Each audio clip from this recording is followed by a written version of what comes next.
And now, Mike's thoughts. Man Hour Nation, sometimes the hardest decision you will ever make in this entire world is not leaving something that is broken, but leaving something that is solid. Leaving something that is comfortable. It works. It pays the bills. It makes sense to other people. And that's exactly why it is dangerous. See, greatness rarely lives inside comfort. Greatness lives outside of it.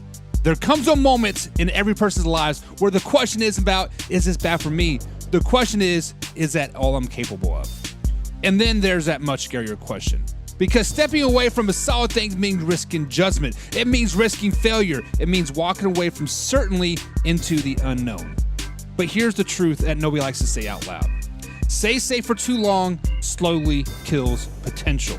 You don't grow where everything is predictable. You don't grow where you are challenged. You grow where you are uncomfortable. You grow where you're forced to become more than you were yesterday.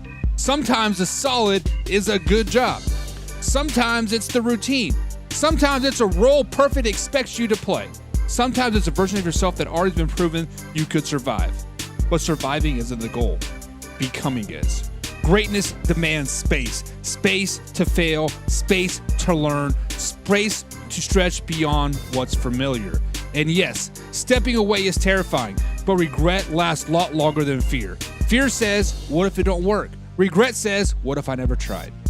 Every breakthrough you admire, every leader you respect, every success story you replay in your head started with someone walking away from good enough. They didn't leave because it was easy. They left because staying would have kept them small. So if you're standing at the crossroads right now, holding on to something solid while being pulled somewhere towards something greater, listen to that pull. This is not relentless. That's growth knocking. Sometimes you don't step away because the growth beneath you is unstable. You step away because you've outgrown it. And greatness, real greatness, only shows up when you're brave enough to move on. And if you are this way, tighten up, because it's about to get crazy. Guys, live life on the edge. Cue that intro. Are you ready for the best damn NFL show on the planet? Man Hour Nation, rise up. Yeah, hey, let's go. Hitting that gridiron, we going hard, we running the plays. You know the vibe, only the strong survive. Gotta keep your head in the game. Talking NFL, uncut, straight raw, steady bringing that sauce. We about to take off, get it hype. This man, our sport talk. Yeah, from the quarterback to the lineman, everybody bringing heat. You don't really wanna try them. Hey, who gon' win? It's a battle of the giants. This show is the flyest. Nobody can deny it. This is Man Hour. Sport Talk. Man Hour. Sport Talk. What team you reppin'? We keep it interesting. Who caught another down? Who got that interception? This is Man Hour. Sport Talk. Man Hour. Sport Talk.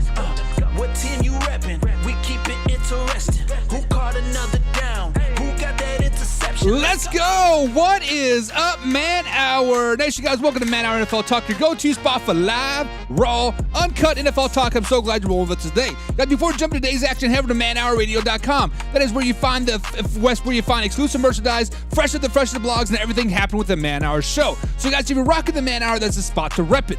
Guys, make sure you hit the like button, hit the share button, of course, subscribe as well as you know it's a live interactive show. That's the easiest way to stay plugged into us. But if you want the full Man Hour experience, guys, become a Pigskin Pundit. That is our members-only community. We get free entry to the weekly NFL pick'ems, giveaways, exclusive merchandise, and bonus live streams that only the Pigskin Pundits get. So if you're all about that next level access, guys, join the squad today. And remember, this is a live interactive show, so drop your thoughts, your opinions, and your hot takes down below in the comments. I want to hear from you.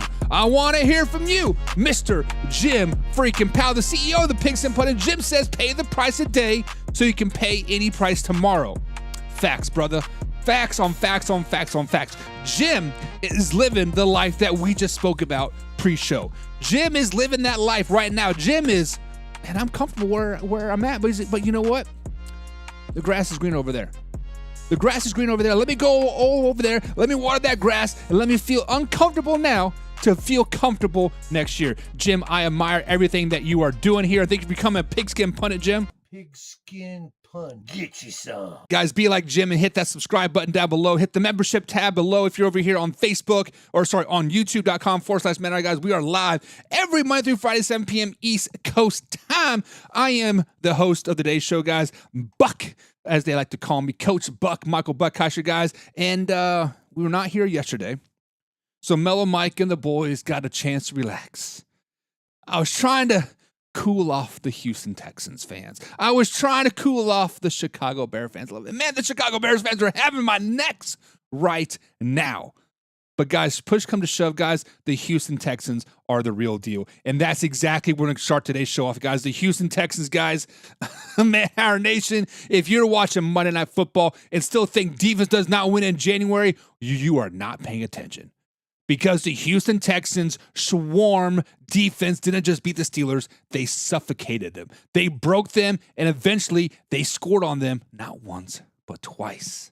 Guys, this game flipped the momentum when Rakins and Will Anderson Jr. split for a sack, forced fumble, and Rakins scooped it up and took it into the house for a tutty. 17-6. Early in the fourth quarter, guys, game over. The Houston Texans are rolling. You could feel it in the stadium. You could feel it in the announcer's voice. You could feel it suffocate Pittsburgh, Pennsylvania, because the Steelers absolutely had no answers for what Houston Texans were throwing at them all night long. And guys, when you look at this game, the numbers tell the story. 2 of 14 on third downs, 6 forced punts, 0 touchdowns on offense, 2 Chris Boswell field goals after drives died inside the 10, and the Texans defense decided to really twist the knife with 2 defensive touchdowns in the fourth quarter. Guys, that is playoff football. That is championship football. That is Super Bowl winning football by the Houston Texans. Now, when you flip to the other side, when you look at the other sideline, this is where the Aaron Rodgers story ends, at least for now, right? Aaron Rodgers came into this game riding the momentum. 4 wins down the stretch. AFC North title, home playoff game, veteran quarterback. Steelers fans finally feel like this time's different. They've lost 6 wildcard games in a row. Guess what? It wasn't. Aaron Rodgers was under pressure on nearly 46% of his dropbacks, sacked 4 times, 2 fumbles, lost 1, threw a pick 6 on his final throw of the night, 5 for 13 and 47 yards when pressured. That's tough. Instead of engineering a postseason breakthrough, Aaron Rodgers joined the long list of Pittsburgh quarterbacks sitting on the bench in silence as the season ended. And honestly, this might be the last image we ever get to see of Aaron Rodgers on the NFL football scene. We'll see as that comes later down the road. But now, here's what makes his win even more impressive for the Houston Texans. Guys, the Houston Texans defense is the real deal. The reason why they're real deal is because we did not get the best game from C.J. Stroud. Matter of fact, not even close. C.J. Stroud was rattled all game long. 5 fumbles, lost 2, a red zone interception, panic plays that turned into disaster. This was not the calm, surgical quarterback we're used to seeing in the regular season. C.J. Stroud looked very, very rattled, very, very puzzled out there all game long. And that's the beauty of playoff football. The Texans won as a team. C.J. Stroud still led a 92-yard, 14-play drive, capped off by a touchdown to Christian Kirk. Kirk went nuclear, 8 catches, 145 yards, a touchdown. He cooked the Steelers secondary all night long and set next-gen records doing it. Rookie running back Woody Marks added his first career 100-yard game with a 112-yard game and a game-sealing touchdown as well. He ran angry. He ran tough. Exactly what you need in January, exactly what you need in February to win that Super Bowl. Guys, and let's talk about the Pittsburgh Steelers we're supposed to reinforce. This was supposed to be their year where DK Metcalf came back from the suspension. It was supposed to change everything. Early splash plays and then nothing. A brutal drop on a perfect deep ball. No real involvement after that. Like, sorry, DK, you don't get to get the ball. For all the hype, his first season in Pittsburgh ends in a whimper. 850 yards, 6 touchdowns, and a playoff game where he simply disappeared. Now, Houston advances. Houston Texans come up and pound their chest. Houston Texans saying they're the dogs, baby. But it's all not good news. Nico Collins left with a concussion. Justin Washington also entered in concussion protocol as well. That's scary with the New England Patriots coming up, especially against the Patriots defense that just shut down Justin Herbert, made him look like a baby back biatch. So here's the bottom line. Houston defense outscored Pittsburgh's offense 14-6. That's not a fluke. That's an identity. Man Hour Nation, is it the Texans defense good enough to carry them deep into the playoffs? Are the Houston Texans defense good enough to carry them to the Super Bowl? Or is CJ Stroud another rough night and they're going to be done? Guys, drop your thoughts and comments down below. Hit the subscribe button. Remember, we're live Monday through Friday, 7 p.m. East Coast time. So, guys, drop your thoughts down below. Jim Powell says, Pittsburgh was there because Baltimore was terrible in special teams. To be fair, Pittsburgh was there because they had a great first part of the season. Pittsburgh Steelers were there because people did not have answer for DK Metcalf earlier in the season. The Pittsburgh Steelers were there because their defense had spurts of greatness. Then TJ Watt had his lung procedure, and just the defense wasn't really the same against then. But at the same time, the defense did show up in the playoffs. 5 fumbles on CJ Stroud, an interception. The Pittsburgh Steelers were all there. Aaron Rodgers was just a shell of himself. Aaron Rodgers and Mike Tomlin looked pretty much, we done, baby. We done. John Peoples is a pigskin pundit. Pigskin pun. Get you some. He says, what is up, man? How are? What's up, man? What's up? What's up? Hopefully, I'm hoping to have a good all night, guys. I'm about to tone it down a little bit because the wifey's in the other room. She's kind of sick. Studio is almost done being expanded, so we'll hopefully be out there next week. Jim Powell says, is that defense that good or the Squeaklers just that bad in the line? Can we go both, Jim? Can we legitimately just say both? Can we legitimately say that the Houston Texans defense is that good? And can we say that the Pittsburgh Steelers did suck that bad? Because truth be told, like, both things can happen, and it's not me waffling around. It's not me saying I don't know what to do with my hands. The truth is that the Houston Texans defense is that damn good. Mellow Mike needs to come up here and get his glory because, man, he was pounding his chest all year long. You guys remember week 4? Texans were 0-3 going into week 4. I'm like, man, this team is done. There's only been like 5 teams ever to come make the playoffs after being 0-3. Actually, I think it was 6 because the Houston Texans were the 7th. He's like, no, slow down, baby. We're good, right? And then CJ Stroud goes down to the Denver Broncos. I do believe it drops into like 1-4, and then all of a sudden things start to roll in, right? Things start to roll in. Insert Davis Mills. They're balling out. They realize, oh shit, we do have a great defense. We can game manage our quarterback. CJ Stroud was not game managing the first 4 or 5 games of the season. He was trying to be a hero. He was trying to be that top 10 quarterback. He was trying to be the man, the myth, the legend. That's not CJ Stroud. CJ Stroud is a Alex Smith. CJ Stroud is a Patrick Mahomes. CJ Stroud is a Tua, Jared Goff, a game manager, right? A game manager is not a bad term. It's just who you are, right? You were out there to manage the game. You were out there to not lose a game. Russell Wilson was a game manager in Seattle. Once Davis Mills came in there, he was just like, man, okay, we got a game manager. Nothing wrong with that. Our defense is great. Let's ball out. But the Houston Texans defense is that good, Jim. The Houston Texans defense is that good. Was it 2 years ago when they got Danielle Hunter and then they drafted Will Anderson Jr.? Man, I was sitting back, I'm like, man, they're going to be something, right? Because people forget that Danielle Hunter is a freaking dog. People forget that Danielle Hunter is that man. The reason why you do not see him pop off the stat sheet, the reason why you don't see him making all these big plays, because he's consistently doubled and triple teamed. We consistently talk about TJ Watt can double team and Myles Garrett and Aiden Hutchinson, right? Guys, go out there and watch Houston Texans. Go out there and watch Danielle Hunter. He goes out there and he does what he's supposed to do. He sets the edge. He keeps the quarterback in the pocket. He elevates everybody else around him. He's a great freaking player. Sit there. So I believe it is a Sunday afternoon game, right? Houston Texans taking on the New England Patriots. Sit back there and watch. Don't watch Drake May throw a pick 6. Don't watch Stephon Diggs have a drop. Don't watch CJ Stroud fumble the ball again. Get out there and watch, I believe it's number 51. Go out there and watch 51 on the Houston Texans and watch Danielle Hunter work. Just watch him. This summer, we're going to break down his tape, and I'll show you guys that stats lie to you.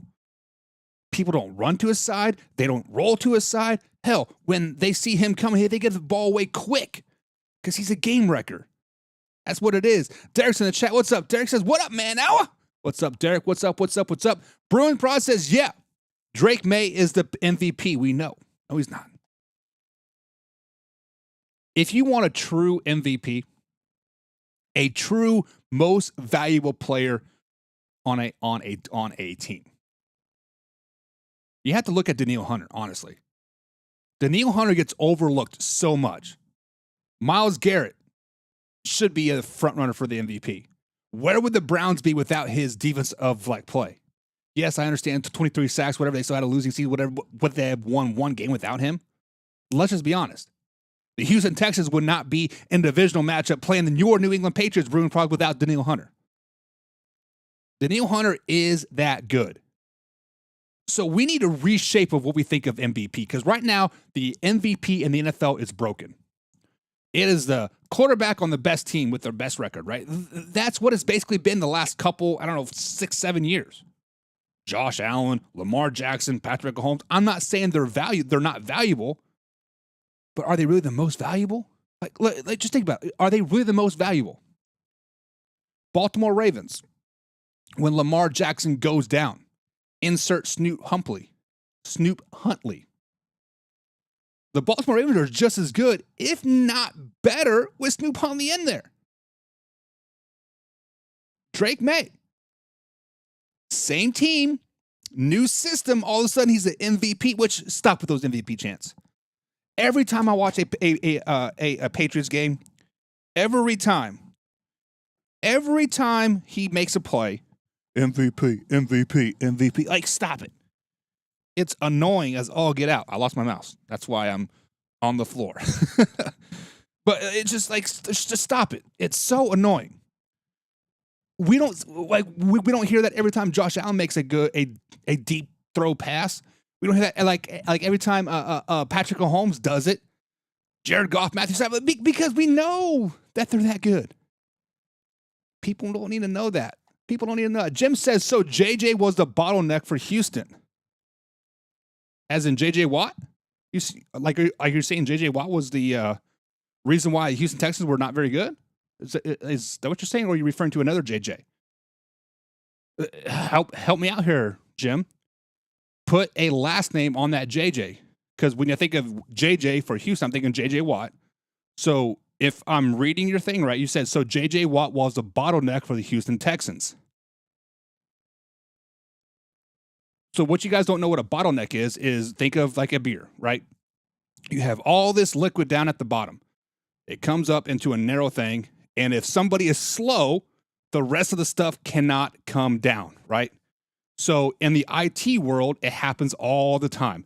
When 37,000 people get on the internet all at 7 o'clock at night, all that traffic's trying to get through and move, right?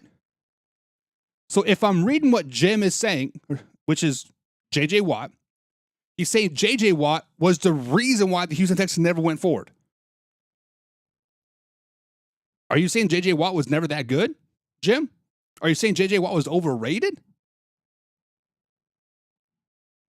I mean, I was younger when JJ Watt was at his prime with the Houston Texans.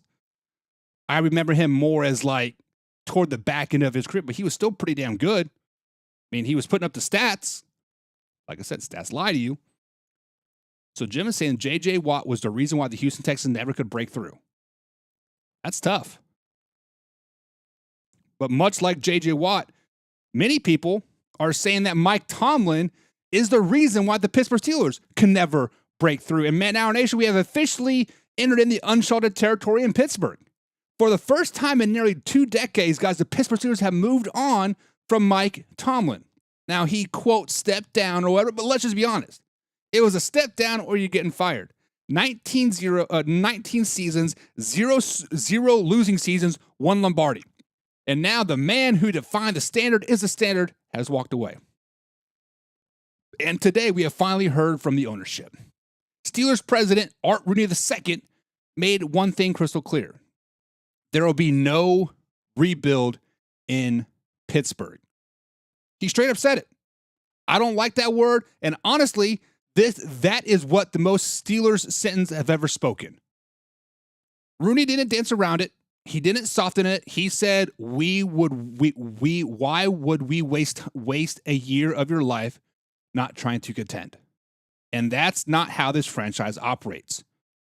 You try every year. Some years you got the horses, some years you don't. But you line up and you swing anyway. That's the standard, and that's the standard did not leave with Mike Tomlin. And now let's talk why this matters. Because history tells you something important about this franchise. Chuck Noll, brutal start. 3 straight losing seasons, and then 4 Super Bowls. Bill Cowher won early, dipped, and then climbed back to a title. Tomlin, 10 wins in year 1, Super Bowl in year 2, never a losing season. Guys, the Steelers do not hire caretakers. They do not rebuild specialists. They hire leaders and say, figure it out. And Rooney made another big point that should also not get lost. He is not boxing himself into type 1 type of coach. In the past, it was the young defense assistants pulled from a relatively Moody, right? This time, open book. No prototype, no guardrails. Find the best guy for the job. And we already have the smoke. According to reports, the Pittsburgh Steelers have requested interviews with Ram assistant Chris Shula, defense of mind and offensive mind. 2 different lanes. That alone tells you that this is not business as usual. And here's things that will get really interesting. The quarterback. Because Art Rooney admitted it. Aaron Rodgers came into Pittsburgh to play for Mike Tomlin. That matters. Tomlin leaving absolutely affects Aaron Rodgers' future with the team. So now you're hiring a new head coach and potentially choosing a new quarterback at the same time. No rebuild, no grace period, no we'll see you in 2 years. The pressure is real. The real pressure. But let me say this clearly. If you are a head coach candidate and you don't want to miss this job because of expectations, then you are not the guy anyway. Pittsburgh Steelers aren't broken. They're frustrated. There's a difference. Always competitive, always in the mix, but no postseason payoff lately. Rooney admitted the frustration. He said himself. And that's why this move happened now. Tomlin didn't fail. He has just reached the end. And for everything Rooney has said, this wasn't a football burnout. This was about family, about knowing when your chapter is complete, and I respect the hell out of that. So here's the big question moving forward. Can the Pittsburgh Steelers keep the standard without the man who made it famous? Or is the next chapter going to prove that something that the standard is the coach? Man, Our Nation, I want to hear from you. Is refusing to rebuild the right call? Or is this franchise about to learn a hard lesson? Drop your thoughts in the comments down below, guys. Subscribe, hit the like button. Remember, we're live Monday through Friday, 7 p.m. East Coast time right here at youtube.com/manhour. So let's get into your comments.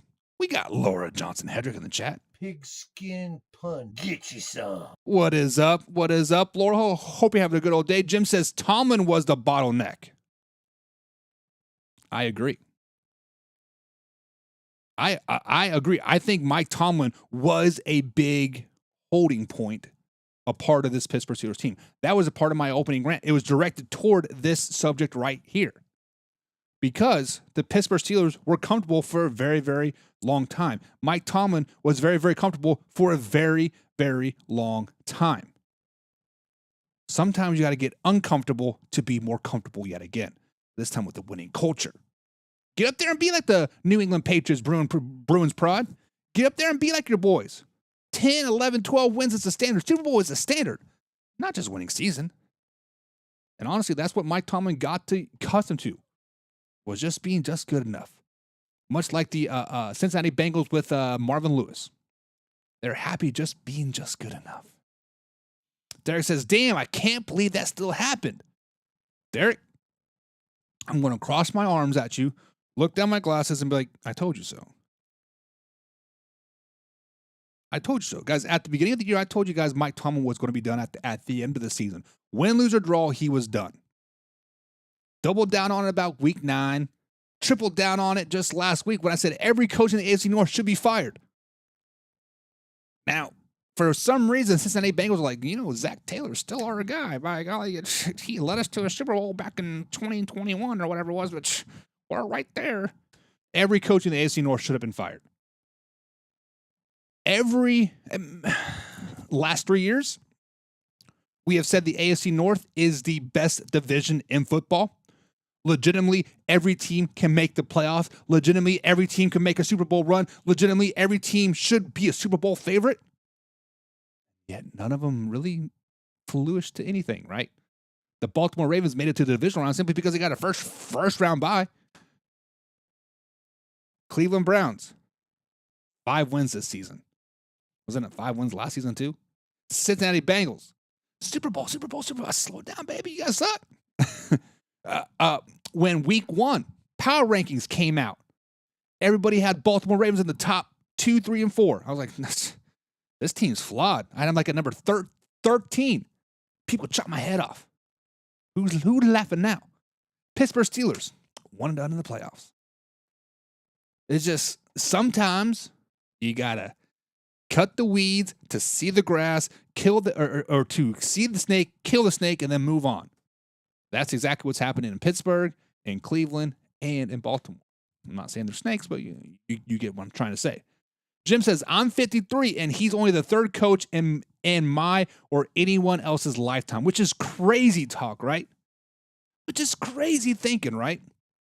Because, hell, if you look at the Cleveland Browns and their division, literally, 4 hours apart from each other, they've had like 3 coaches in 10 years, something crazy. They've had like 37 quarterbacks in the same time period. Like, what? As much as I don't hate the Pittsburgh Steelers, but I don't root for them, but I also admire them all at the same time. So I don't root for them, but I don't hate them, but I admire them. So I don't know what you want to call that. Like, I guess you can call it a fan of the Pittsburgh Steelers, but hopefully they don't call it what you want. But the Pittsburgh Steelers is the golden standards of ownerships and general managers and coaches, right? If you want to ever be a great, model what they do. Go out there and actually study a guy. Go out there and really get the guy that's going to fit your organization. Jim, I know you're a Raiders fan, and you know what? I'm sorry for what I'm about to say, but the Raiders always try to get that flashy splash pick. They want to go out there and get Josh McDaniels. They want to go out there and get the next youngest head coach, offensive guru. They want to get John Gruden again, right? They never really do their due diligence. Guys, it would not shock me one bit if the Pittsburgh Steelers job's open for the next month. If it's, I don't know, come March, they find, we finally hired a guy. That would not shock me one bit. They're going to do their due diligence. They're going to turn every leaf, check every box. And if you don't check one box, I'll be like, see ya. No. You come in here and you set the standard and you're going to be here for 20 years. That's just what it is. Pittsburgh Steelers are the real deal. Derek says the Ravens owner wants to sell the team. Should have never moved from Cleveland again. He goes, I don't know. I wouldn't know what to tell you. If I had $13 billion, I would buy the Ravens and trade Lamar Jackson to Miami. Jim says, as a Vegas fan, I would love to be bitching about 19 winning seasons and only 1 Super Bowl. And Jim, like, I know you're trying to throw shade at Pittsburgh Steelers fans a little bit, right? But as a Chiefs fan myself, we get spoiled with success, right?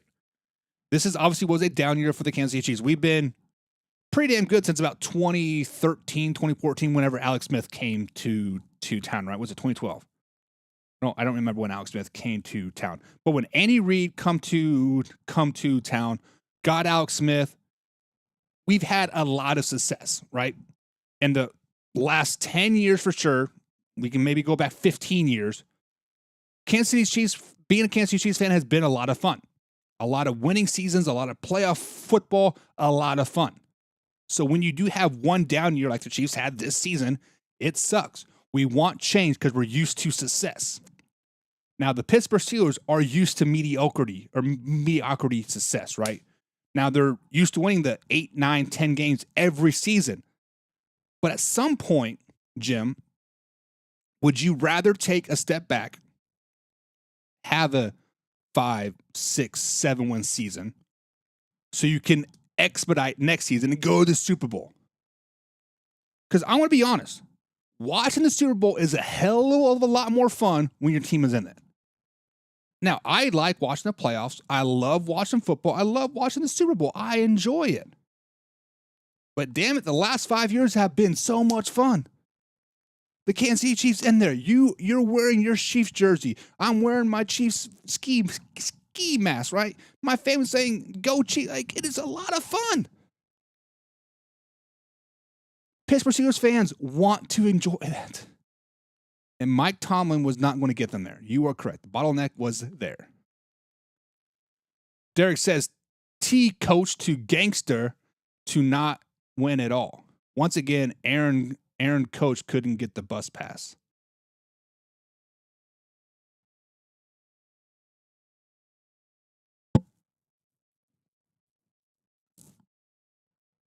And he says, go Raiders. Not wrong. Jim says, after 20 years, what's one more year to make a good change? Well, I can tell you that, Jim, being at my current situation for a long time now, you don't necessarily get burnt out. You just kind of start going through the motions a little bit, right? You just start going through the motions and, like, it is what it is, right? You're like, yeah, I'm going to come in here. I'm going to do what I'm supposed to do and just get out. There's no drive to go above and beyond. There's no drive to reach for that because you know what? I know my job's safe. I know my job's safe. And Mike Tomlin was right there. Mike Tomlin was probably putting 8 hours. I mean, like, I'm not dogging the man's work ethic. Let's just put that right there. But let's just say he's probably putting in his 8 hours. Monday through Friday, 9 to 5, he's there. Not coming in early, not staying late, not working over lunch. Because I know my job's safe. I know no matter what product I put out there, I'm going to be A-okay. There's change coming. And Derek says, I'm drunk today. I'm sorry, man hour. Nothing to be sorry about, man. Enjoy your day. What is it, like 4 o'clock there in Vegas? 5 o'clock in Vegas. Hey, it's 5 o'clock somewhere, brother. Party it up. But guys, it is time for Overreaction Tuesday here on a Wednesday.